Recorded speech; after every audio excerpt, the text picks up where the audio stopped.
A very good evening to all of you. I welcome you all to the ICANN initiative, the Hindu and Indian Express analysis.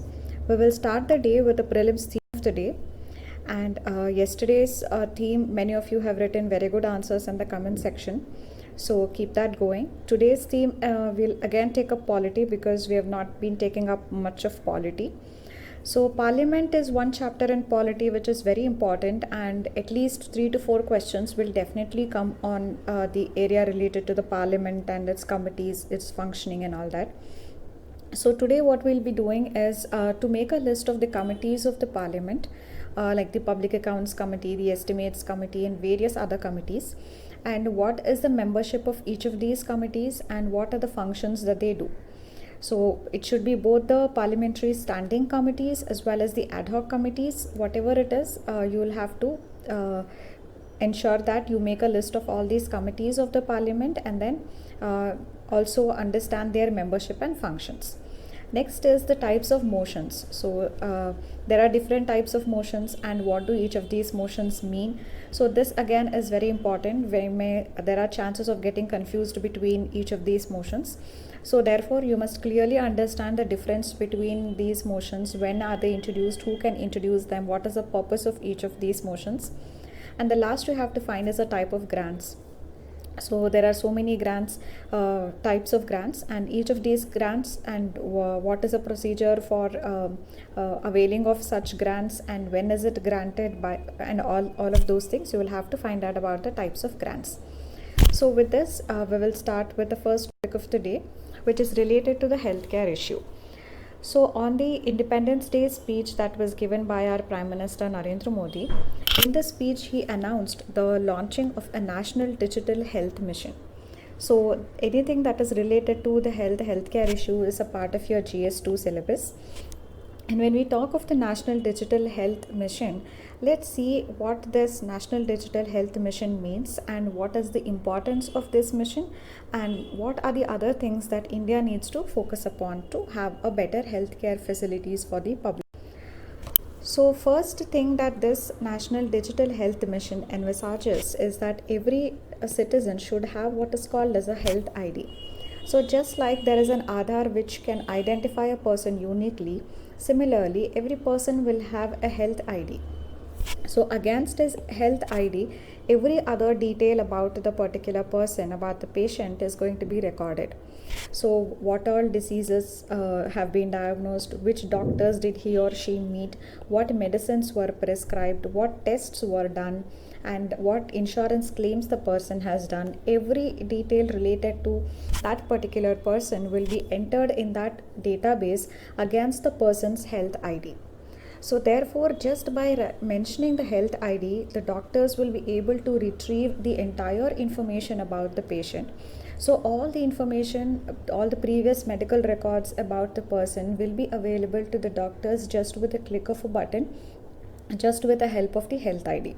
So this on the one hand will prevent the patients from managing those files, medical files of each and every doctor that they visit, each and every test that they get done. And all of this will have to be carried by the patient to the doctor when he or she visits the doctor.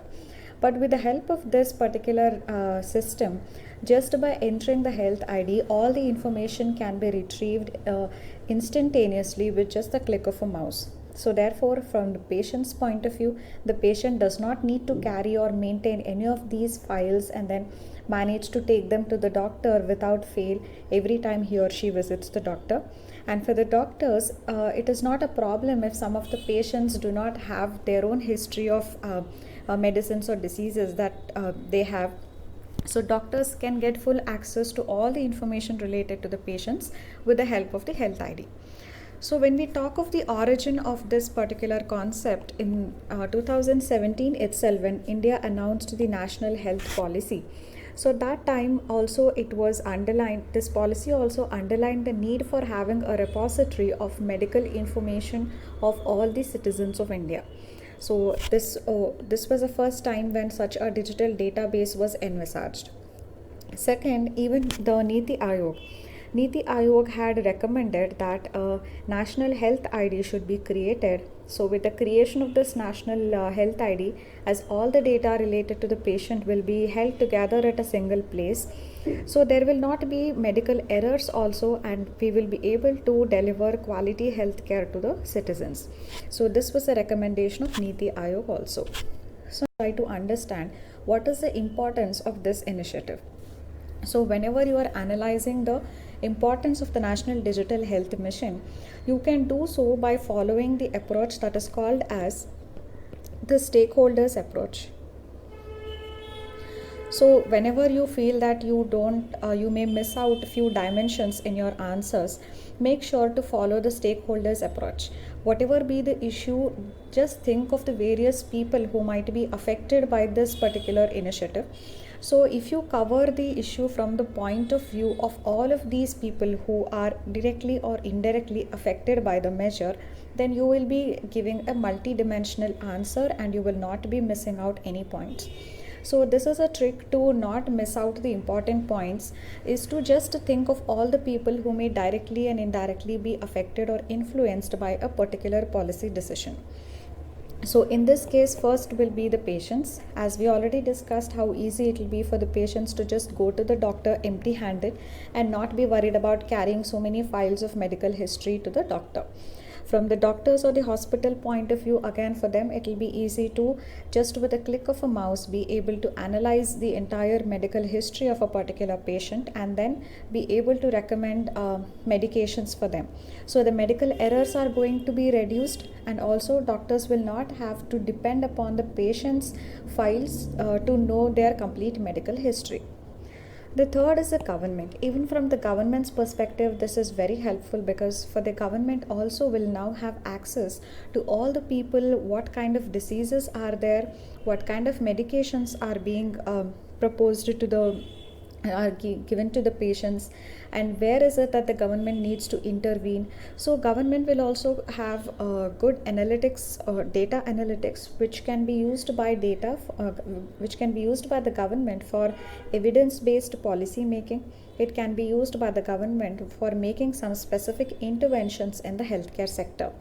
Next is the insurance. Even the insurance care providers need to have access to the health profile of the citizens, of the health profile of an individual, that needs to be known by the insurance industry before they set the premiums and provide insurance policies to the people. So such kind of database is therefore very much helpful even for the insurance industry. Next is the labs. So when we go to the doctors and they prescribe some tests, we again need to carry all the prescriptions to the laboratory where they will do the test and get the reports back to the doctor. So what happens with a digital health mission is that whenever the hospital recommends some tests, then the data will simultaneously be available to the labs, and the labs can also enter the results then and there, and this can be reflected to the doctor. So the patient, for the patient, this will be completely a hassle-free experience. So therefore, even for the path labs, this is going to be very helpful. Next is the private sector. The access to this data related to the patients is not just limited to the government, but also can be accessed by the private sector, based on which it can make its decisions of production. So if the private sector sees that some drug is being recommended by the doctors more often, then the private sector can improve the production or the production in those particular drugs, so that the supply side there is no issue. So there is good and sufficient amount of supply of such drugs can be ensured by the private sector. Similarly, by analyzing this database, private sector will be able to intervene where the market demand lies. So therefore, this initiative is also helpful for the private sector. So now let's issues with this National Digital Health Mission. The first thing is that by proposing a digital health database related to the people, we are missing out a more fundamental problem. So in our country, the more fundamental problem is the shortage of the medical personnel. So we have shortage of the doctors, we have shortage of nurses. So this fundamental problem itself is being missed, and we are trying to achieve something in by digitizing the health records. We are trying to launch this mission by using leveraging the information and technology when our most fundamental problem itself is not resolved, that is related to the shortage and scarcity of doctors and nurses, basically a shortage of medical personnel in the country. So this is the first thing which needs to be rectified. So when we talk of the shortage of medical personnel in India the ratio of the number of doctors to the number of patients is one doctor for nearly 1450 patients. But WHO has recommended a standard for one doctor for every 1000 population. So we still have a very long way to go, and there is acute shortage of doctors in some of the backward areas, and there is a shortage in general. So this first needs to be rectified. The second issue is the primary health care. Digitization comes at a much later stage when all the three, the primary, secondary, and the tertiary healthcare sector is doing really well in giving healthcare access to the citizens, and healthcare is really affordable. That is when we can think of a digitization. But now we know that according to WHO, more than 62% of the expenditure on health is the out-of-pocket expenditure.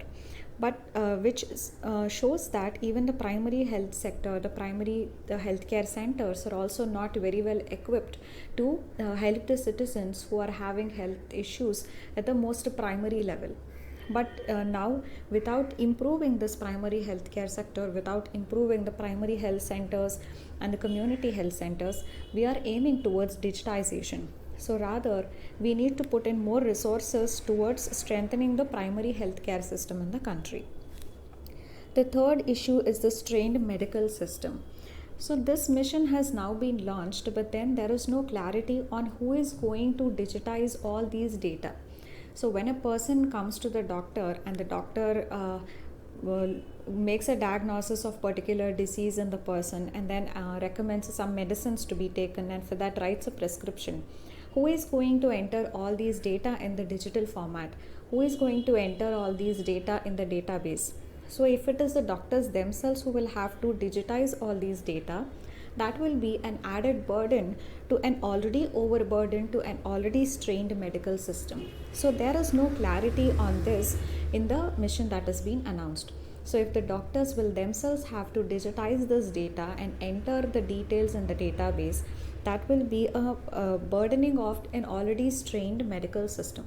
Doctors are already overburdened, and by putting this task of digitizing the data on them, they will be further strained. So this might in a way affect the capacity of the doctors to effectively provide healthcare solutions to the people. And the last issue is the confidentiality and the privacy issues. So all the health related data of a person, what kind of diseases he or she is suffering from, so everything is going to be entered in this particular database. So this access to this database is again not limited to just the government agencies, but even the private sector also. So therefore, one very important thing that comes into picture is the confidentiality of the patient's data, because the information is very sensitive medical information about the patient.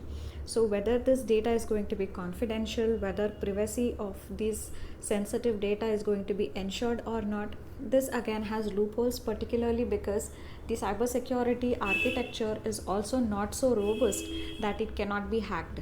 So hacking and breaking into these databases and using these databases for malified purposes. So all of these concerns are definitely there. And for if we need to provide solution to this is to enact the data protection law at the earliest. So where data protection law on the one hand addresses the privacy concerns of the people, and at the same time also ensures that there are sufficient safeguards which are built into the system so that the confidentiality of such data is not breached. So this is the fourth issue related to this topic. So now we'll move on to the next, which is related to agriculture. So a few days before we discussed about the agriculture infrastructure fund that has now been set up, and the purpose of this fund will be to improve the post-harvest infrastructure in the case of agriculture by construction of godowns, warehouses, cold chain infrastructure and all that, so that the post-harvest losses in agriculture can be minimized and farmers will also have therefore more remunerative income. But this article was written by Ashok Gulati, and I have been saying before that you have to mention such names in your answers. So this article first says that this agriculture infrastructure fund, which has been set up to improve the infrastructure and the logistics in the agriculture, particularly the post-harvest logistics which are there, has some limitations up to which it can actually be helpful to the farmers. Let us analyze that. First is the distress selling. So once the farmers harvest, uh, some of them will want to store their produce so that till and when the prices are good, they can sell. So in such cases, you require the post-harvest infrastructure, that is the godowns and warehouses or cold chains, where the farmer can store their produce after harvesting the produce. But many times it so happens that these farmers are so poor that they are in need of cash to run their family. And when they are in need of cash to run their family, they cannot really wait till the prices become better in the future and to sell their produce. So they will be compelled to sell their produce as soon as they harvest. So in such cases, which we call as distress selling, where farmers are in distress and they are compelled to sell their produce in order to get some cash, even though the prices are very low in the market. So that is distress selling. So when this says that when the farmers will have to distress sell because they need cash to run their families, then what is the use of building storage facilities? What is the use of building these post-harvest infrastructure facilities when the farmers are distress selling and they don't really that time bother about the storage facilities? So even if the storage facilities are provided, they are in so much need of cash to run their families that they will opt for distress selling. So therefore, rather than providing just an agriculture infrastructure fund where the amount is going to be used in building the infrastructure, what the article suggests, what Ashok Gulati is suggesting is we must have negotiable warehouse receipts.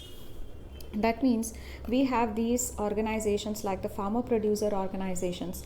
These farmer producer organizations should be giving the farmers some advance amount for the produce which later these farmers are going to store in the godowns. So these FPOs should provide advance to the farmers so that the farmers have that cushion of cash in their hands, and later on when the farmers harvest, they can bring and place their produce in these warehouses. So that is called as a negotiable warehouse receipt. This needs to be provided to the farmers so that they don't end up selling their produce in distress when actually they could have waited for the prices to get better in the future. So this is the first thing. Second is related to the agriculture futures trading in India. So what Ashok Gulati also says is, apart from ensuring that the agriculture infrastructure is good, we must also ensure that the agri futures market is actually very good. So why should this be done is because agri markets have been very volatile and the prices crash and soar, so that is very volatile in nature. So agri futures needs to be encouraged is what Ashok Gulati is also saying. So he compares in this case India with China. In India, the volume of the contracts on the agri futures market has been just 12.5 million in 2019, whereas this volume of contracts that are traded on the agri futures markets in China was 1000 million in 2015, and for US it was 300 million. So this shows that in India the trading does not happen much on the agri futures market because it is considered mainly to be speculation. So the futures market has not deepened in India. So by deepening the futures market, an opportunity could be given to the farmers to strengthen their improve their income levels as well. So for this, what Ashok Gulati suggests is, if we really are serious about the agri futures market and if we really want to deepen it, we need to get the state or the government agencies be involved in it. So we have various government agencies like the Food Corporation of India. We have the National NAFED, that is the National Agriculture Cooperative of Marketing Federation of India. Is NAFED is there. we have the State Trading Corporation. All of these government agencies should increase their participation on the agriculture futures market. So this is what even China did to deepen its agri-futures market, and this is what we should also do, so that farmers will get better prices. So this is the second reform that Ashok Gulati is suggesting over and above what the Agriculture Infrastructure Fund is going to provide. So now we will move on to the next topic, which is related to the taxation policy. So this is a part of your economy syllabus in your GS3 paper. So this taxation policy, as we saw yesterday itself, that the Prime Minister has now launched the new taxation policy, that is a faceless taxation or the faceless assessment and appeal and a taxpayer's charter. This is a part of the transforming or digitizing the income tax department, where the focus is on two important objectives. One is to reduce the compliance burden of the taxpayers, and the other is to reward the honest taxpayers. So it has two major pillars. One is the taxpayers charter and the other being the faceless assessments and appeals. So this is the platform of honoring the honest that was recently unveiled, about which we had discussed yesterday. So in today's topic, what we'll be discussing is the few issues which this particular platform may face in the coming days when it starts functioning. So the first is some of the officers or some of the officials, they believe that this is a premature decision to expand this to the entire country at the same time. So this is very premature because in many cases, the software functionalities which are needed to ensure that faceless assessments between the income tax department and the taxpayer, the back-end functionalities are not yet ready. The information technology systems that are needed, the softwares that are needed, are not completely functional, and they don't have all the functionalities that they can be extended to all over India. So therefore they say that this may be little premature, and that we are rolling it out throughout India without having all the information technology functionalities of the back end being ready. We are trying to roll this out in the entire country, so this may be a little premature. The second issue that is being stated is that when this happens, the income tax department, more precisely the assessing officer, he can just mail it to the assessee asking for some queries from the assessee, because now the income tax department is not supposed to come in physical contact with the taxpayer. So how do they get inputs from the taxpayers regarding their earnings is by asking them various queries and questions. So now as they can just mail and ask many queries, there is one more view that this system could lead to more queries being asked, and hence it could also now give more scope for legal disputes in the coming years. So therefore legal disputes could increase in the coming years, because now there will be a more tendency to ask more queries. This is the second issue. The third is the issue related to the taxpayers charter. So even before the taxpayers charter that has now been proposed, the income tax department had its own citizens charter. So this citizens charter of the income tax department was very specific. So for each service, it listed out the exact timeline within which that particular service would be done.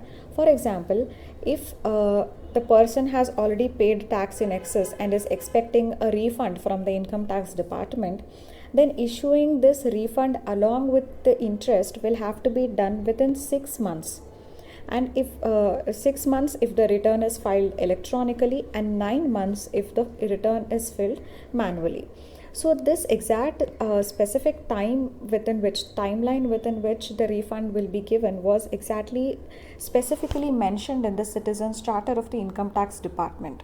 But if you look at the taxpayers charter that we are talking about now under the new scheme, such specific timelines are not given at all.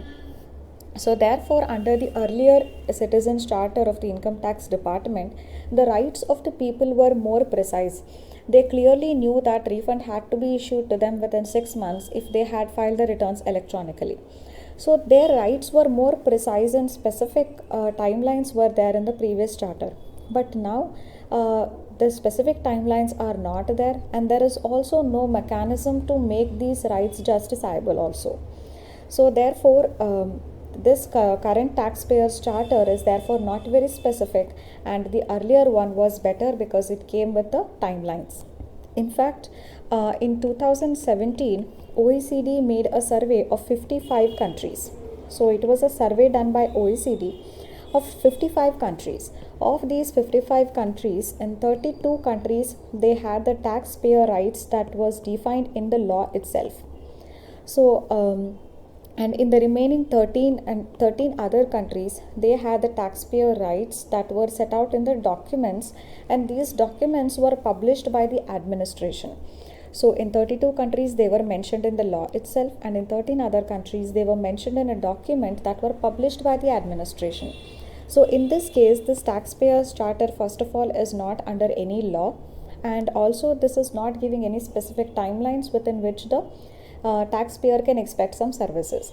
Therefore, his rights are also now not very precise and may stand diluted.